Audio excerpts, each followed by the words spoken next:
नमस्कार, मैं हूं अंशुमान। अर्थम में आपका स्वागत है। अर्थम के पिछले संस्करण को आपकी जो प्रतिक्रियाएं मिली उनके लिए आभार। बजट कवरेज को, बोनस के बजट कवरेज को आपकी जो सराहना मिली उसके लिए पूरी टीम की तरफ से आपका आभार। इस बार हम बजट के बाहर आ गए हैं। क्या आपको पता है कि इस बार सरकार की टकसाल से निकली आर्थिक समीक्षा ने खतरे की ऐसी घंटी बजाई है जिसे देखकर देश को चौंकना चाहिए। ये कुछ ऐसा है जैसे कि ऊपर से तेज दौड़ती गाड़ी है जिसका इंजन बस फटने वाला है। क्या आपको पता है कि सरकारों के कर्ज ने, खासतौर से राज्य सरकारों के कर्ज ने, रिजर्व बैंक की मौद्रिक ट्रांसमिशन प्रणाली ही तोड़ दी है। शायद आपको ये बात नहीं पता चली हो कि अगर ये सर्वे दुनिया की रेटिंग एजेंसियां गंभीरता से पढ़ लें तो वो भारत की साख पर नए सिरे से विचार करेंगी। सर्वे बस ये कहते कहते रुक गया है, क्योंकि राजनीतिक रूप से कहना उचित नहीं था कि भारत एक गंभीर राजकोषीय संकट से जरा सा पीछे है।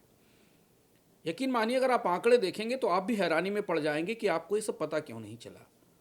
दुष्यंत का शेर है ना कि तुम्हारे पांव के नीचे कोई जमीन नहीं, कमाल है फिर भी तुम्हें यकीन नहीं। आइए अर्थम में इस सच को खोलते हैं जो बजट से निकलता है। और इस सच को जानना हमारे लिए इसलिए ज़रूरी है क्योंकि इससे हमारा, आपका और आने वाली पीढ़ियों का भविष्य बंधा है। तो मैं आपको बताऊं कि इस बार की आर्थिक समीक्षा पढ़ते हुए मुझे इजिप्ट के पिरामिड याद आ गए। ये दुनिया की सबसे महान संरचना है, आश्चर्य हैं, पूरी दुनिया इन पर चौंकती है, मगर इनका आर्थिक इतिहास बड़ा दर्दनाक है। प्राचीन मिस्र के फराहों ने या सम्राटों ने जब ये भव्य मंदिर और पिरामिड बनवाने का काम शुरू किया, ठीक उस समय नील नदी की सिंचाई व्यवस्था जर्जर हो रही थी। स्मारक बनते रहे, सिंचाई व्यवस्था ठीक नहीं हुई। विशाल स्मारक थे, राजनीतिक रूप से गौरवशाली थे, लेकिन अगली पीढ़ियों में को ये पता चला कि उनकी सिंचाई व्यवस्था फेल हो गई है। फसलें सूखीं और वही स्मारक गलत प्राथमिकताओं की कब्र बन गए। सनत रहे कि बड़े स्मारक भूखी आबादी को नहीं खिलाते। आधुनिक भारत के राज्य भी ऐसे ही स्मारक बना रहे हैं। बड़ी बड़ी इमारतें, तरह तरह के मेले, सोशल मीडिया के कैंपेन, और ये सब कर्ज लेकर हो रहा है। राज्य सरकारें बेतहाशा उधार ले रही हैं। वजहों पर हम आगे चर्चा करेंगे, लेकिन एक आंकड़ा पकड़िए जिसे देखकर आर्थिक समीक्षा का दिल हलक में आ गया है। इस साल केंद्र सरकार कर्ज लेगी बाजार से करीब 10.7 लाख करोड़ का, और राज्यों का कर्ज होगा 9 लाख करोड़ रुपए, यानी लगभग केंद्र के बराबर। यह आंकड़ा इसलिए और भी ज़्यादा हैरत में डालने वाला है कि इस वित्त वर्ष में राज्यों का कर्ज 12.5 लाख करोड़ रुपए हो गया है, जो 2017 में, आज से 5 साल पहले, 3.8 लाख करोड़ रुपए था। ये सब किया गया चुनाव जीतने के लिए, तरह तरह की स्कीमें लुटाकर और मुफ्त में लोगों को ट्रांसफर्स देकर, कैश ट्रांसफ़र देकर। तो जो केंद्र सरकार अपनी आर्थिक समीक्षा में राज्यों को इस तरह के खर्च के लिए लानतें भेज रही है, ये सब करने का रास्ता तो उसने ही दिखाया था। लेकिन इस उधारी के विस्फोट ने वो कर दिखाया जो शायद फराव भी नहीं कर पाए। इसने आरबीआई की पूरी मौद्रिक ट्रांसमिशन प्रणाली ही तोड़ दी। क्या आपको आरबीआई गवर्नर की वो गर्व भरी अदा याद है जो बीते दिसंबर में उन्होंने मौद्रिक नीति के ऐलान के बाद दिखाई थी? आरबीआई गवर्नर ने कहा था कि भारत एक गोल्डीलॉक्स दौर में है। अगर हिंदी में कहें तो भारतीय अर्थव्यवस्था सोने चांदी में खेल रही है, ऐसा आरबीआई ने कहा था। ऐसा कहने की वजह थी, महंगाई लक्ष्य से नीचे थी और गिर रही है, विकास दर तेज है, और फरवरी से दिसंबर के बीच आरबीआई ने करीब करीब 125 बेसिस पॉइंट की कटौती की है ब्याज दर में, यानी ब्याज दरें अब ज़बरदस्त ढंग से सस्ती हैं। ऐसी नायाब शानदार तस्वीर दुनिया में किसी अर्थव्यवस्था की नहीं है। लेकिन जनवरी 2026 तक आते आते तस्वीर पलट गई। भारत सरकार जो 10 साल का बॉन्ड जारी करती है उस पर यील्ड 6.72% पर पहुंच गई। ये 11 महीनों का सबसे ऊंचा स्तर है। आरबीआई ने पिछले साल 2025 में जब ब्याज दर काटनी शुरू की थी तब की तुलना में 30 बेसिस पॉइंट ऊपर है। तो अगर आपकी ईएमआई सस्ती नहीं हुई तो उसके लिए राज्य सरकारें जिम्मेदार हैं, क्योंकि उन्होंने कर्ज की इतनी मांग बाजार में रख दी कि बैंकों के पास पैसा ही नहीं बचा। और इसके बाद जनवरी आते आते, हालांकि समस्या सितंबर अक्टूबर से शुरू हुई थी, जनवरी आते आते भारत का मौद्रिक ढांचा चरमरा गया। आरबीआई लीवर पूरी ताकत से खींच रहा है, लेकिन इस गाड़ी के गियर हिल ही नहीं रहे हैं। आप इस भूमिका को सुनकर चौंक रहे होंगे और आपके दिमाग में सवाल होगा कि सरकार के आर्थिक सर्वे की चेतावनी को आंकड़ों से कैसे समझा जाए। क्या बता रहे हैं कर्ज के आंकड़े? आइए देखते हैं। इस वित्त वर्ष में राज्यों की उधारी या बारोइंग कुछ ऐसी दिख रही है मानो भारत का हर राज्य सॉवरिन हो गया है, संप्रभु हो गया है। 1991 के बाद पहली बार हालत इतनी बुरी है। राज्यों के कर्ज में राज्यों के वित्तीय ढांचे का ढाना पड़ा जा सकता है। पहले आप एक टेबल देखिए, उसके बाद हम आगे विस्तार से चर्चा करते हैं। ज़रा आंकड़े देखिए। राज्य सरकारें स्टेट डेवलपमेंट लोन एसडीएल के जरिए कर्ज लेती हैं, और इस साल ये 12.5 लाख करोड़ रुपए की बारोइंग होगी। 2017 की तुलना में 3 गुने से ज़्यादा। तस्वीर और गंभीर बनती है जब हम नेट उधारी देखते हैं। नेट उधारी का मतलब है कि वो कर्ज जो पुराने कर्ज को चुकाने के बाद बचता है, यानी जो कर्ज लिया गया और उससे जो पुराना कर्ज चुकाया गया उसे निकालने के बाद जितनी उधारी बचती है। राज्यों की नेट उधारी, नेट बोरोइंग, अब 9 ट्रिलियन रुपए पे या 9 लाख करोड़ रुपए के आसपास पहुंच चुकी है, जबकि केंद्र सरकार की नेट बोरोइंग्स 10.3 लाख करोड़ रुपए है। कर्नाटक का कर्ज इसमें अलग से चमकता है। इस साल की चौथी तिमाही में उसने 93,000 करोड़ रुपए के उधार लिए हैं। ये किसी भारतीय राज्य का अब तक का सबसे बड़ा एक तिमाही का उधार है, और जो बीते साल से अगर की चौथी तिमाही से जोड़ें तो ये उस कर्ज के मुकाबले 2 गुना हो गया है। तमिलनाडु 51,000 करोड़ रुपए के कर्ज के साथ दूसरे नंबर पर है। मध्य प्रदेश ने अपने कैलेंडर में 15,200 करोड़ रुपए का अतिरिक्त कर्ज जोड़ा है। पश्चिम बंगाल ने करीब 7,500 करोड़ रुपए की एडिशनल बोरोइंग की है। इससे ज़्यादा चिंताजनक बात यह है कि कर्ज की फ्रंट लोडिंग हो रही है, और यहाँ राज्यों ने बांड बाजार की पारंपरिक समझ को तोड़ दिया है। आधी से ज़्यादा उधारी साल के पहली छमाही में ही कर ली गई। अप्रैल से जुलाई के बीच जो एसडीएल का अलॉटमेंट था, यानी स्टेट डेवलपमेंट लोन का अलॉटमेंट था, वो 52,000 करोड़ रुपए से बढ़कर 96,000 करोड़ रुपए हो गया। और इसलिए साल की पहली तिमाही में कुल बोरोइंग जो बाजार से सरकारों ने पैसा लिया, केंद्र और राज्य सरकारों ने मिलाकर, वो 2.97 लाख करोड़ रुपए हो गया, जबकि बीते साल यही आंकड़ा 2.14 लाख करोड़ रुपए था। इस टेबल को फिर देखिए और जानिए कि कर्ज लेने वाले प्रमुख राज्य कौन से हैं। टेबल को देखते हुए इस कर्ज कार्यक्रम का फर्क समझिए। इस कर्ज के पीछे बढ़ते राजस्व नहीं है, राज्यों की कमाई नहीं है जिसके जरिए वो इसे चुकाएंगे, और ना इनके जरिए इंफ्रास्ट्रक्चर बन रहा है, सड़कें पुल पुलिया बन रहे हैं। ये संकट के कर्ज हैं, क्राइसिस के की बोरोइंग है। वेतन बांटने के लिए ट्रेजरी में पैसा नहीं है। ये कर्ज इन राज्यों में रेवेन्यू क्राइसिस से, राजस्व संकट से पैदा हुआ है। उदारीकरण के बाद पहली बार ऐसा हो रहा है जब राज्य सरकारें मार्केट पर कर्ज की निर्भरता के मामले में केंद्र के बराबर आकर खड़ी हो गई हैं। और इसके बाद भारत के बॉन्ड मार्केट की एक बुनियादी धारणा टूट गई है कि कर्ज की आपूर्ति बाजार में कितनी होगी, यह फैसला केंद्र सरकार करेगी, राज्य नहीं। और ये वो पहला महत्वपूर्ण संकेत है जहां से रिजर्व बैंक के नियंत्रण से बॉन्ड मार्केट बाहर निकल रहा है। आप सोच रहे होंगे कि अचानक ऐसा क्या हो गया। इस साल जीडीपी तो खूब उछल रहा था, सरकारें तो सब कुछ अच्छा होने का प्रचार कर रही थी, फिर ये सब क्या हो गया। क्या आपको अर्थम याद है, जिसमें हमने आपको तफसील से बताया था कि जीएसटी में कमी से मांग बढ़ेगी कि नहीं ये तो पता नहीं, लेकिन इससे राज्य सरकारों के बजट को पलीता लग जाएगा। अगर आप उसे देखना चाहें तो फिर देख सकते हैं, उसका लिंक डिस्क्रिप्शन बॉक्स में है। जिस जीएसटी को 1991 के बाद का सबसे बड़ा आर्थिक सुधार बताया गया था, वो 2026 में राज्यों के लिए वित्तीय बोझ बन गया। ज़्यादा समस्या बनी 2025 सितंबर में जीएसटी की दरों में कटौती के साथ। कटौती राजनीतिक रूप से लोकप्रिय थी, केंद्र सरकार ने खूब तालियां बटोरी, लेकिन वित्तीय रूप से राज्य सरकारों पर बुरी तरह भारी पड़ी। राज्य का कर राजस्व एकदम बिखर गया, और ये झटका ऐसे समय लगा जब जीएसटी का लागू करने के बदले जो मुआवजा दिया जाता था वो जून 2022 में खत्म हो गया था। 2025-26 पहला वित्तीय वर्ष है जब राज्य सरकारों के पास अपने राजस्व के नुकसान को कवर करने के लिए कोई बीमा, कोई इंश्योरेंस नहीं है, और देखिए नतीजे सामने आ गए। इस साल दिसंबर तक राज्यों का जीएसटी कलेक्शन करीब करीब 1/3 घट गया। तमिलनाडु की गिरावट 2.3%, केरल 4.1%, उड़ीसा 7.4%, मध्य प्रदेश 2.7%। जहां जहां थोड़ी बहुत कलेक्शन में बढ़त दिखाई दी वो भी निराशाजनक थी। कर्नाटक की जीएसटी ग्रोथ 12% से घटकर अचानक 5% रह गई, और इस वजह से उसे बाजार में जाकर बड़ा कर्ज लेना पड़ा। राष्ट्रीय स्तर पर जीएसटी की कलेक्शन की ग्रोथ भी 6 से 7% पर अटक गई, जो इससे पिछले यानी सितंबर की कटौती से पहले डबल डिजिट में होती थी। अप्रैल से नवंबर के दौरान राज्यों का कुल रेवेन्यू रिसीट्स केवल 7.2% बढ़ी। 2025 में ये 12% के आसपास की ग्रोथ दिखा रही थी। स्टेट जीएसटी की तो ग्रोथ दर और भी टूटी हुई है, केवल 5.2% है। अब ये समस्या केवल राज्यों तक सीमित नहीं है। जीएसटी की कटौती किस तरह से राज्य और केंद्र सरकारों के बजटों को प्रभावित करती है, इसे केंद्र में भी देख सकते हैं। केंद्र का अपना ग्रॉस टैक्स कलेक्शन 2026 में 3 लाख करोड़ रुपए कम रहने का अनुमान है अपने लक्ष्य से। तमिलनाडु की स्थिति और ज़्यादा जटिल है। तमिलनाडु सरकार का राजस्व बजट अनुमान का केवल 54% रहा है, यानी 100 रुपये के राजस्व में से केवल 54% राजस्व दिसंबर तक आया है।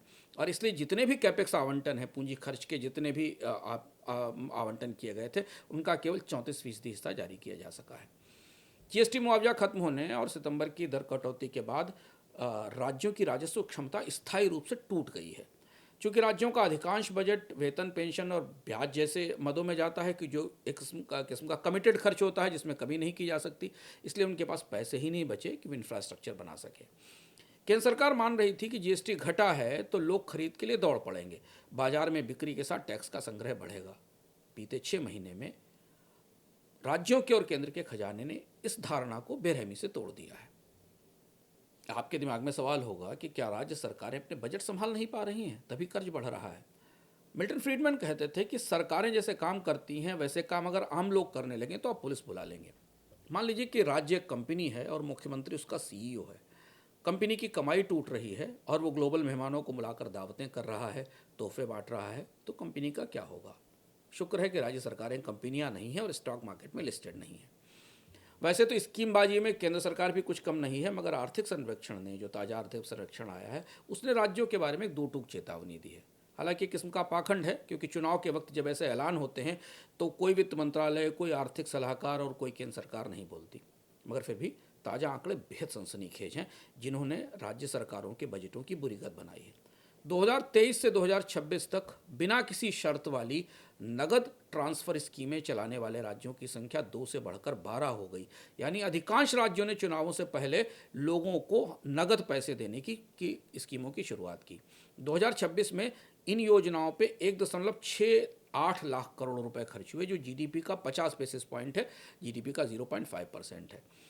और सबसे अहम तथ्य समझिए कि जो राज्य से लागू कर रहे हैं उनमें से आधे से ज़्यादा राज्य रेवेन्यू डेफिसिट में है, यानी उधार लेकर वोट खरीदे जा रहे हैं, कोई उत्पादक निवेश नहीं है।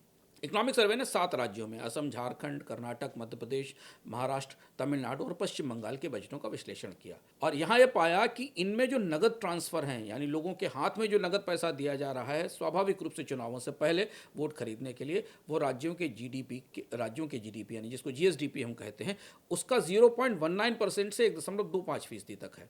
और कुल बजट का खर्च अलग अलग राज्यों में 1% से लेकर 8% तक इन पर जा रहा है। जैसे इस टेबल को देखिए, बिहार में जनवरी 2025 के चुनाव से पहले राज्य सरकार ने अपना करीब 33% टैक्स वेलफेयर स्कीमों में बांट दिया।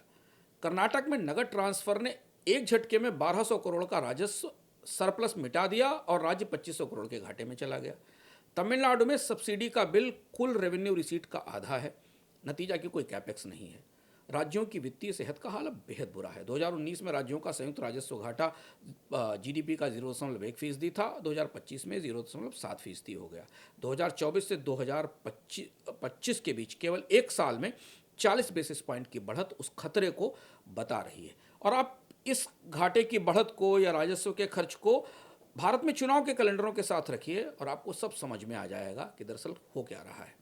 क्योंकि वेतन, पेंशन, ब्याज, सब्सिडी राज्यों की राजस्व प्राप्तियों का 62% हिस्सा लेते हैं, इसलिए राज्यों के पास कुछ और करने के लिए बचता नहीं। आर्थिक सर्वेक्षण ने वही बात कही जो आरबीआई भी कह चुका है। मतलब है कि नगद ट्रांसफर चुनाव जिता देते हैं, लेकिन राज्य हार जाता है, राज्य की अगली पीढ़ी हार जाती है। खतरा केवल राज्यों के संकट का नहीं है। हम आज जिस खतरे के बारे में बात कर रहे हैं वो इससे ज़्यादा बड़ा हो चुका है। राज्यों के बजट तो ध्वस्त हैं ही, उनकी तो परिस्थिति जो है वो है। ज़्यादा बड़ा खतरा मौद्रिक है। इन कर्जों ने भारत की मौद्रिक मशीन बंद कर दी है, मॉनेटरी मशीन बंद कर दी है, और इसे समझना बेहद ज़रूरी है। आपके दिमाग में सवाल होगा कि बीते 6 माह में बॉन्ड बाजार में ऐसा क्या हो गया, क्योंकि सुर्खियां तो बहुत उलझी हुई थी। आइए हम आपको बताते हैं।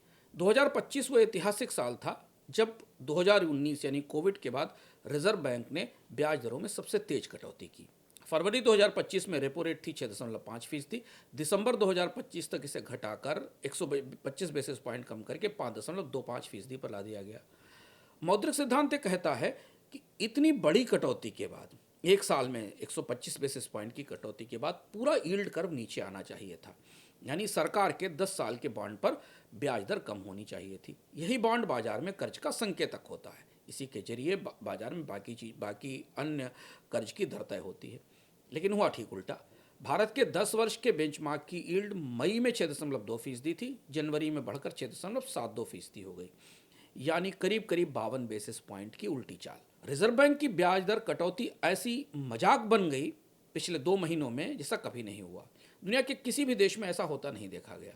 कर्व का फ्रंट एंड, यानी जो कर्ज के कर्व का फ्रंट एंड है वो तो आरबीआई की बात मान गया, लेकिन जैसे ही लंबी अवधि के कर्ज लेने वाले आए, जैसे राज्य सरकारें या सरकारी कंपनियां, रिस्क बढ़ता देखकर बाजार ने ज़्यादा ब्याज की मांग की, क्योंकि कर्ज देने वालों को दिख रहा है कि राज्य वित्तीय संकट में है और उन्हें और ज़्यादा कर्ज चाहिए। जरा याद कीजिए, बीते सितंबर में जब जीएसटी कट हुआ था, उस वक्त बॉन्ड बाजार ने इशारा किया था यील्ड बढ़ाकर, और यह संकेत था कि राज्यों की चूल्हे हिल जाएंगी, और इसीलिए आरबीआई ने जल्दबाजी में दिसंबर में ब्याज दर में कम की। मगर आरबीआई भी समझ नहीं पाया कि बाजार में बॉन्ड बाजार की हालत इतनी बुरी होगी। अब जरा कुछ प्रमुख आंकड़े देखिए जिससे आपको समझ में आ जाएगा कि हो क्या रहा है। जनवरी 2026 के बाद की चौथी तिमाही तक केंद्र और राज्यों की संयुक्त उधारी 8 ट्रिलियन रुपए पर, यानी 8 लाख करोड़ रुपए पर पहुंच चुकी। 6 महीने में इतनी उधारी अपने आप में रिकॉर्ड बन गई।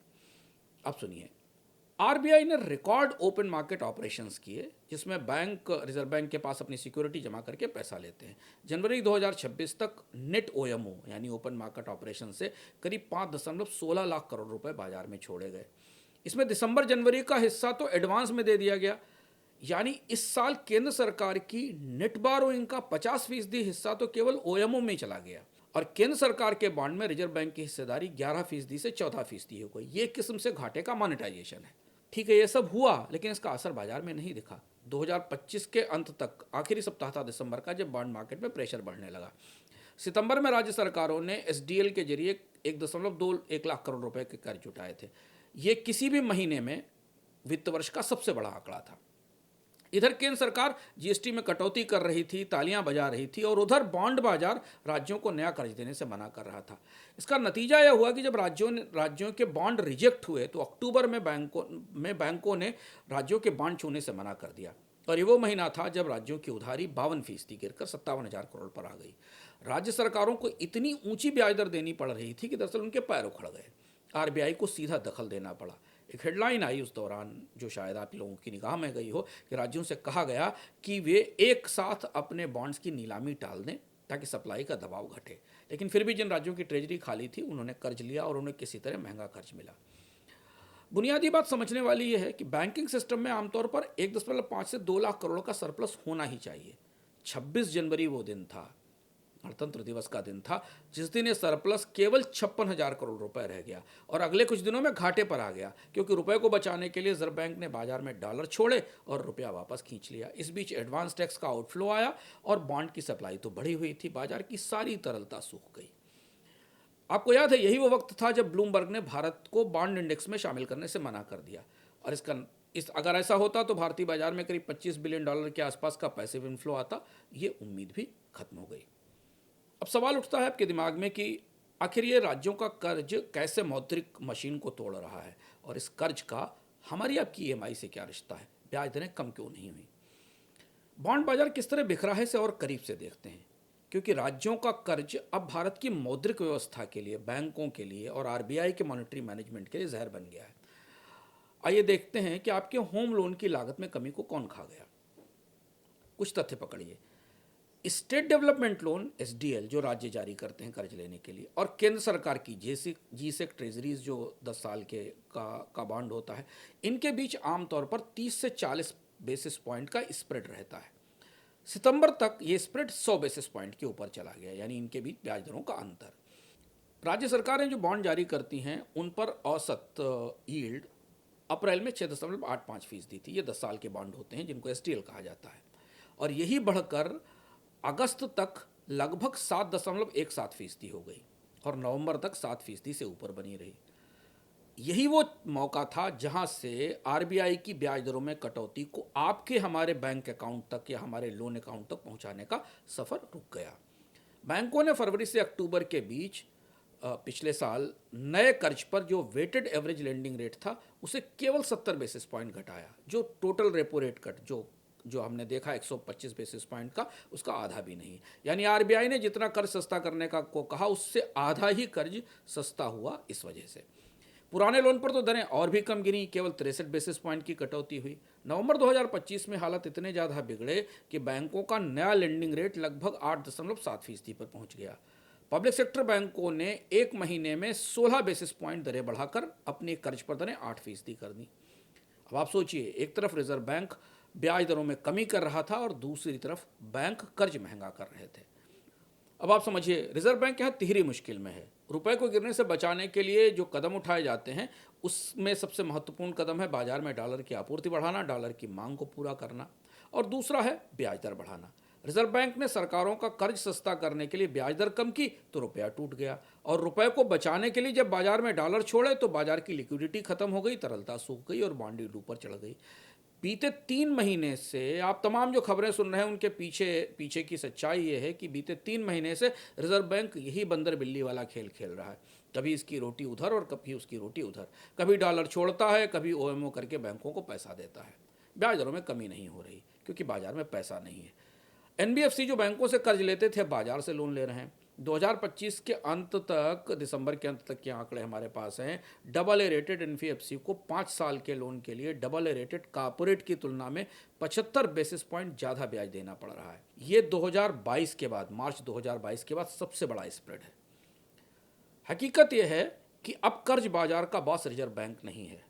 आपकी ईएमआई भारत सरकार के 10 साल के बॉन्ड की यील्ड को देखकर तय होती है, जो रेपो रेट से इस समय 100 बेसिस पॉइंट ऊपर है, यानी जबकि रेपो रेट 125 बेसिस पॉइंट कम हो चुकी है, और इसलिए कर्ज सस्ता नहीं हुआ और आगे कर्ज सस्ता होने के आसार भी नहीं है। अगला सवाल होगा कि ये तो हुआ इस साल का हाल, पिछली 2 तिमाहियों का। 2027 में क्या होने वाला और क्या इससे निपटने का कोई उपाय भी है? मुसीबत तो यही है कि जीएसटी की कटौती का पूरा असर अगले साल दिखेगा। अभी तो ये असर हमने सितंबर से कटौती शुरू हुई तो 5 महीने में देखा। जरा ये टेबल देखिए, इसमें में आपको समझ में आएगा कि केंद्र और राज्य सरकारों पर इस कटौती का असर कितना होगा। साल 2027 के लिए केंद्र और राज्य सरकारों का जो बारोइंग कैलेंडर है वो कोई राहत नहीं देता। केंद्र सरकार करीब 16 से 17 लाख करोड़ का कर्ज लेंगी, जबकि राज्य सरकारें करीब 12 से 13 लाख करोड़ रुपए का। 2026 से 2030 के बीच 5 साल का जो संयुक्त ग्रॉस बारोइंग है, सकल कर्ज है, वो 93 लाख से 95 लाख करोड़ रुपए तक पहुंच सकता है। बैंक कर्ज की दर कम नहीं कर सकते क्योंकि डिपॉजिट टूट रहे हैं। जनवरी में होम लोन दरें आज भी, जबकि रेपो रेट कट हुए हैं उसके बाद भी 7% से 9% के बीच हैं, यानी रेट कट के स्तर से नाम मात्र ही नीचे हैं। सरकार एक तरफ ये चाहती है कि बैंक सस्ता कर्ज दें, कंपनियां निवेश करें, मगर जब बाजार में सरकारें कर्ज के लिए 7 से 8% ब्याज देने को तैयार हैं तो बैंक उनको चुनेंगे। अब सरकार के पास विकल्प क्या है? सबसे पहला विकल्प, राज्यों के कर्ज की एक संवैधानिक सीमा तय हो और एक स्वतंत्र फिस्कल काउंसिल बनाई जाए। करना क्या होगा कि केंद्र और राज्य सरकार मिलाकर 2030 तक जीडीपी से 60% का, जीडीपी की तुलना में 60% से ज़्यादा कर्ज ना लें, ये संवैधानिक शर्त रखनी पड़ेगी। राज्यों की उधारी सीमा जीएसडीपी के 3% से ज़्यादा ना हो। लगातार 3 साल तक अगर कोई राज्य सरकार सीमा तोड़ती है तो बाजार से उधार अपने आप बंद। लागू कैसे होगा? अनुच्छेद 293 में संशोधन किया जा सकता है। एनके सिंह की समिति ने यह कहा भी था कि एक स्वतंत्र फिस्कल काउंसिल बनाई जाए जो केंद्र और राज्य सरकारों के बजट और कर्ज को सर्टिफाई करे। नियम तोड़ने पर खर्च फ्रीज किया जाए और ट्रांसफर रोक दिए जाएं। इससे फायदा क्या होगा? राजकोषीय अनुशासन आएगा, बॉन्ड मार्केट को भरोसा मिलेगा। लेकिन ये हो पाएगा? मुश्किल है, फिंगर्स क्रॉस्ड है। राजनीतिक सहमति मुश्किल है। आमतौर पर इस तरीके के सुधार किसी बड़े संकट के बाद ही आते हैं। संकट क्या आ सकते हैं जिन्हें हम आगे आपको बताएंगे। दूसरा विकल्प है जीएसटी के बाद राजस्व ढांचे की दोबारा मरम्मत हो। निश्चित तौर पर केंद्र सरकार को राज्यों के लिए जीएसटी रेवेन्यू इंश्योरेंस फंड बनाना पड़ेगा, करीब 2 लाख करोड़ रुपए का। जीएसटी ग्रोथ अगर 6% से नीचे गिरे, यानी किसी राज्य का राजस्व संग्रह अगर 6% से नीचे जाए तो उसे ऑटोमेटिकली ट्रांसफर हो जाए। चुनिंदा श्रेणियों में 12 से 18% तक की वापसी होनी चाहिए। राज्यों को करीब 80,000 से 1 लाख करोड़ रुपए का अतिरिक्त फंड चाहिए। इसके अलावा डिजिटल प्लेटफॉर्म पर एक टैक्सेशन की संभावना भी बनती दिखाई देती है। अनकंडीशनल टैक्स कैश ट्रांसफ़र को की जगह कंडीशनल ट्रांसफ़र किए जाएं, यानी अगर राज्य सरकारें लोगों के हाथ में पैसा रख रही हैं तो स्कूल में भर्ती, हेल्थ, स्किल से जुड़ी सहायता बनाई जाए। इससे फ़ायदा ये कि उधारी की जरूरत घटेगी, कैपेक्स के लिए जगह बनेगी। लेकिन इस तरह से के फैसले चुनावी रूप से अलोकप्रिय बनाते हैं और जो राज्य सरकारें मानने को तैयार नहीं होंगी। तीसरा विकल्प यह है कि एक मार्केट का अनुशासन बनाया जाए और आरबीआई का जो फ्रेमवर्क है उसे रीसेट किया जाए। रीसेट क्या किया जाए कि सभी राज्यों को एक जैसा कर्ज नहीं मिलेगा। ज़्यादा कर्ज वाले राज्यों पर के बॉन्ड पर ज़्यादा कैपिटल चार्ज लगाया जाए। उदाहरण के लिए जैसे किसी राज्य का कर्ज उसके जीडीपी की तुलना में 40% से ज़्यादा है तो उसे आरबीआई के ओएमओ से बाहर कर दिया जाए। ओएमओ में, ओपन मार्केट ऑपरेशन में, राज्यों को जो फंड वितरण किया जाए वो उनके वित्तीय प्रदर्शन के आधार पर हो। अनुशासित कर्ज होगा तभी राज्यों को, अनुशासित प्रबंधन तो राज्यों को सस्ता कर्ज दिया जाए। इसके अलावा केंद्र, आरबीआई और राज्य मंत्रियों की एक राजकोषीय समन्वय परिषद बनाने की ज़रूरत है ताकि ट्रांसपेरेंटली सबको पता चले कि अंदर क्या हो रहा है। इसका फ़ायदा यह है कि तुरंत असर होगा और बिना संविधान संशोधन के लागू किया जा सकता है। विश्लेषण करते हुए हमारी जिम्मेदारी थी कि हम आपको बताएं कि 3 विकल्प क्या हैं और सरकारें इसको सुने और आगे लागू करें। लेकिन हमें यहाँ भी ये भी बताना जरूरी है कि आगे क्या हो सकता है, होना क्या चाहिए। 3 संभावनाएं हैं जो हमें सामने दिखाई देती हैं। एक तो पहली संभावना कि जो है जैसे वैसे ही चलता रहेगा। आरबीआई लगातार ओएमओ करेगा, बॉन्ड यील्ड ऊंची रहेंगी, ग्रोथ 6% से नीचे आएगी, संकट के बाद सुधार, कोई बड़ा राज्य डिफॉल्ट करेगा आने वाले दिनों में, बैंक उसे कर्ज नहीं देंगे, फिर केंद्र सरकार को बेल आउट देना पड़ेगा और इसके बाद कोई बड़ा मजबूरी में कड़ा सुधार करना पड़ेगा। सबसे बेहतर है कि एक समन्वित सुधार कर लिया जाए। जीएसटी 2.0 के बाद मार्केट अनुशासन लाया जाए, यील्ड बहाल की जाए, ट्रांसमिशन ठीक किया जाए तो 7% की ग्रोथ संभव है। अब हम अर्थम के समापन की ओर हैं। पत्रकार और विश्लेषक होने के नाते हमें ये बताना ज़रूरी है आपको कि क्या करना चाहिए और नहीं होने पर क्या होगा। वो दोनों खतरे सामने आंकड़ों में दिख रहे हैं। आप यकीन मानिए भारत की दरार बेहद खतरनाक और गहरी है। दिसंबर 2001 में अर्जेंटीना की सरकार अपने ही बोझ तले ढह गई थी। अर्जेंटीना का उदाहरण इसलिए लेकर आए क्योंकि भारत की मौजूदा परिस्थिति अर्जेंटीना के करीब दिखती है। अर्जेंटीना की सरकार पर जो संकट आया वो केंद्र सरकार के कर्ज का नहीं था, बल्कि राज्य सरकारों का बेकाबू कर्ज था। ब्यूनस आयर्स में बैठी केंद्र सरकार वर्षों तक बेबस होकर ये देखती रही, जबकि देश के 23 राज्य रोजमर्रा का खर्च चलाने के लिए अंधाधुंध उधार लेते रहे। सरकारी कर्मचारियों के वेतन, जो कई प्रांतों में टोटल रेवेन्यू का 90% हिस्सा खा जाते थे, ये कर्ज उनके लिए लिया जाता था। इसके अलावा सब्सिडी बांटी जाती थी। कई सारे कर्ज बॉन्ड डॉलर में जारी किए गए, भारत में नहीं जारी होते हैं, घरेलू रुपए में जारी होते हैं और इन बॉन्ड्स के बदले राज्यों की चुकाने की क्षमता ही नहीं थी। केंद्र सरकार ने नियंत्रण की कोशिश भी की, लेकिन वहाँ राज्यों को संवैधानिक आज़ादी मिली थी। 1998 में जब मंदी आई तो राज्यों ने सुधार नहीं किया बल्कि और ज़्यादा कर्ज ले लिया। 2001 तक राज्यों की देनदारियां टोटल पब्लिक डेट का, अर्जेंटीना के टोटल पब्लिक डेट का 30% बन चुकी थी। केंद्रीय बैंक उन्हें रोक नहीं पाया, वित्त मंत्रालय कोई अनुशासन लागू नहीं कर सका और अंततः वही हुआ, बॉन्ड बाजार ने अर्जेंटीना को बाहर कर दिया, कर्ज देना बंद कर दिया। दिसंबर 2001 में अर्जेंटीना ने $82 बिलियन का डिफॉल्ट किया। दुनिया के ताज़ा इतिहास का यह सबसे बड़ा सॉवरेन डिफॉल्ट था। कुछ ही महीनों में देश का कर्ज जीडीपी के 62% से बढ़कर 164% पर पहुंच गया। 2 हफ्तों में 5 बार राष्ट्रपति बदले गए, गरीबी 40% तक पहुंच गई। ये संकट इतना बड़ा था कि अर्जेंटीना की पूरी अर्थव्यवस्था चरमरा गई। इस वजह से नहीं आया कि केंद्र ने उधार लिया था, बल्कि इस वजह से आया कि जो उधार राज्य ले रहे थे उसे वो नियंत्रित नहीं कर सका और यही देश को ले डूबा। तो अर्जेंटीना हमारा पहला सबक है। जब राज्य स्तरीय राजकोषीय पागलपन पर केंद्र का नियंत्रण नहीं होता तो पूरे राष्ट्र को डुबो देता है। अर्जेंटीना ने 6 साल में कुल कर्ज जीडीपी में 35 से 65% की बढ़ोतरी दर्ज की और पतन के समय 164% था। कारण थी राज्य सरकारें। अब दूसरा सबक इतिहास से देखिए, वाइमर जर्मनी का। मौद्रिक नीति जब राजकोषीय व्यवस्था को मात नहीं दे सकती तो संकट बढ़ता है। वाइमर रिपब्लिक में बर्लिन ने राज्यों की उधारी को ढकने के लिए नोट छापे, जिस वजह से मुद्रा का विनाश हुआ, हाइपर इन्फ्लेशन आया। तो अगर राज्य सरकारें खर्च पर अनुशासन नहीं करती तो सस्ती मुद्रा समाधान नहीं, समस्या बन जाती है। वाइमर रिपब्लिक की मशहूर हाइपर इन्फ्लेशन इसका उदाहरण है। और तीसरा सबक 2009 का सबसे ताज़ा ग्रीस का। चेतावनियां बार बार दी जाएं और अगर कार्रवाई में नहीं बदलें तो फिर ढहना और विनाश तय हो जाता है। एथेंस ने 2019 में बॉन्ड स्प्रेड की चेतावनियों को नज़रअंदाज किया। ग्रीस की सरकार को बॉन्ड मार्केट लगातार बता रहा था कि स्प्रेड बढ़ रहा है और उधार लेना असंभव हो रहा है, लेकिन ग्रीस की सरकार ने उधार लेना बंद नहीं किया। डिफ़ॉल्ट हुआ, पूरा देश डिफ़ॉल्ट हो गया, करेंसी कचरा हो गई और ग्रीस का एक दशक बर्बाद हो गया। इतिहास बताता है कि संकट तब नहीं आता जब चेतावनियां दी जाती हैं, संकट तब आता है जब उन्हें अनदेखा किया जाता है। केंद्र सरकार, रिजर्व बैंक और राज्य सरकारें, उनकी मेज पर चेतावनियां नहीं बल्कि उनकी कुर्सियों के नीचे टाइम बम रखे हुए हैं। इस साल अगले 6 महीनों में केंद्र और राज्य सरकारें कर्ज को लेकर क्या करती हैं, इससे हमारा, आपका और भारत की आने वाली पीढ़ी का भविष्य बंधा हुआ है। अर्थम में आज इतना ही। अगले सप्ताह फिर लौटेंगे नए अर्थम के साथ, नए संस्करण के साथ। अगर आप दैनिक खबरों के पीछे छिपे क्यों को जानना चाहते हैं तो वाई फैक्टर में आइए, बोनस का ऐप डाउनलोड करिए और बोनस के प्रीमियम मेंबर बनिए। किताबों के बारे में जानना चाहते हैं तो बुकनू में आइए। इतिहास को समझना चाहते हैं तो टाइम मशीन पर में आइए, इंस्टा पर जुड़िए। फिर मिलते हैं अगले सप्ताह।